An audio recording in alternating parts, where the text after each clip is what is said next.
Leonardo da Vinci, written and illustrated by Mike Venezia.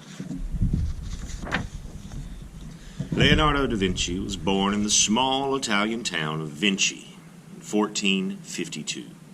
He kept the name of his town for his own last name. When he was little, Leonardo drew pictures of plants, insects, flowers, animals, and birds. He drew what he saw in the countryside near his home. Leonardo da Vinci lived during a time when people all over Europe were becoming interested in art. They wanted their cities, houses, and churches to be filled with beautiful statues and paintings. This period of time was called the Renaissance. Leonardo was a great artist, but he became famous because he was able to do so many other things too. He was an architect, a musician, sculptor, scientist, inventor, and mathematician. Leonardo designed plans for beautiful churches, bridges, even whole cities. He used his drawings to help him see how things would work. Leonardo made lots of notes with his drawings. The unusual thing about the notes was they were all written backwards. To read Leonardo's notes, you would have to hold them up to a mirror. He probably didn't want people to read about his discoveries or steal his secrets. Leonardo used what he learned from nature and science to make his paintings look real. In this painting, he made the angel wings from the things he had learned about bird wings.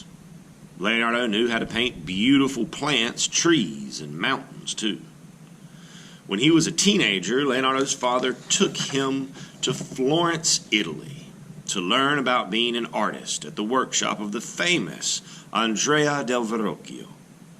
Florence was one of the greatest art cities in Europe. When he was 20 years old, Leonardo helped his teacher finish this painting. Leonardo painted the angel kneeling in the lower corner. Many people in Florence thought Leonardo's angel was the best part of the picture because it looked much more like a living angel than the other stiff-looking figures. It wasn't long before Leonardo was asked to do whole paintings by himself. Leonardo painted beautiful portraits. In this picture, he used what he had learned about nature and science to make the background as realistic as the lady. Leonardo made this painting so smooth you can hardly see a brush mark. Leonardo was one of the first artists to paint the mother of Jesus smiling and playing with the baby. Before this, artists showed Jesus and his mother looking very serious. Leonardo was asked to paint these two pictures, but he never finished them. Nobody knows why. He left other paintings unfinished too. Maybe he got too busy with his experiments and inventions. The people of Florence may have heard about Leonardo's unfinished paintings. About 1482, Leonardo decided to leave Florence and go to another great art city, Milan. One of the first things Leonardo did when he got to Milan was paint the Virgin of the Rocks. This painting was very important in the history of art.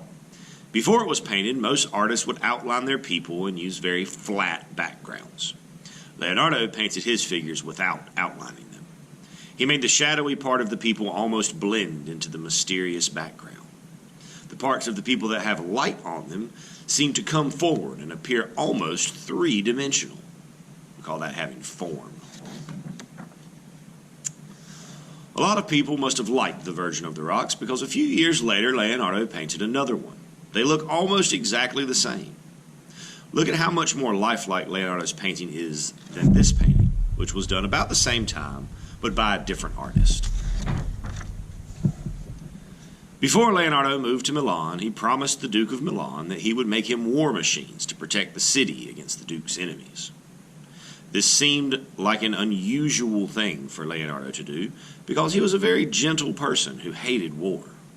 Leonardo made lots of drawings of these machines.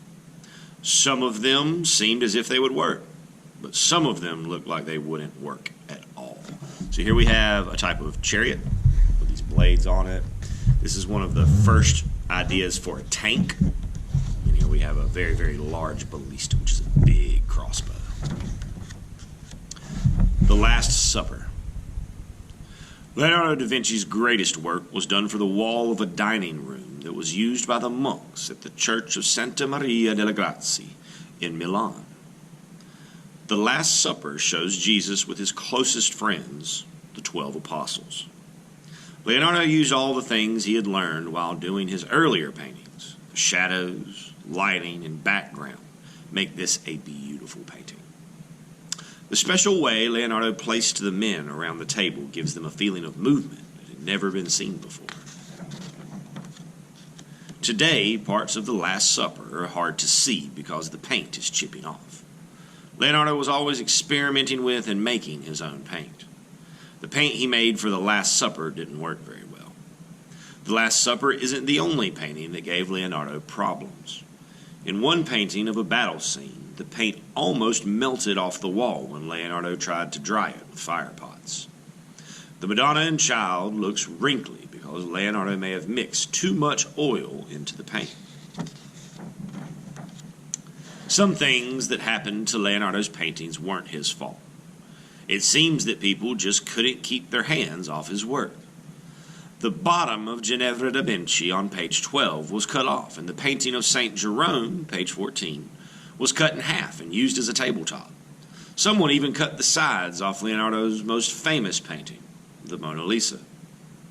Ever since Leonardo painted the Mona Lisa, people have been talking about the mysterious look the lady has, especially her smile. No matter where you stand, the Mona Lisa is always looking right into your eyes. The background of the Mona Lisa is very interesting too. It looks like it's part of a science fiction or fairy tale world. In a strange way, Mona Lisa and the background seem to blend together. This effect, where the background gets really blurry and kind of smoky looking, that has a name. It's called sfumato. And that's the act of having these colors get duller and more gray as they go back, which helps to increase the feeling of perspective and distance and depth and space in the work.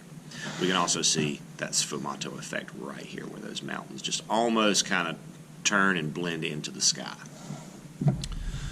Leonardo painted only a few pictures after the Mona Lisa.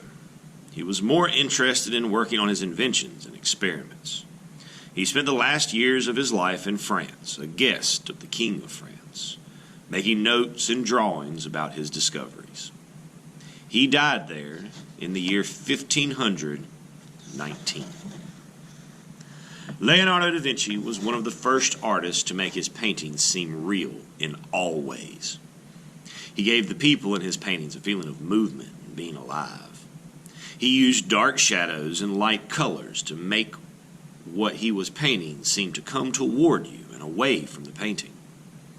Leonardo made his beautiful backgrounds a special part of the whole picture. He always tried to make his paintings as perfect and close to nature as possible. It's not easy to see a real Leonardo da Vinci painting.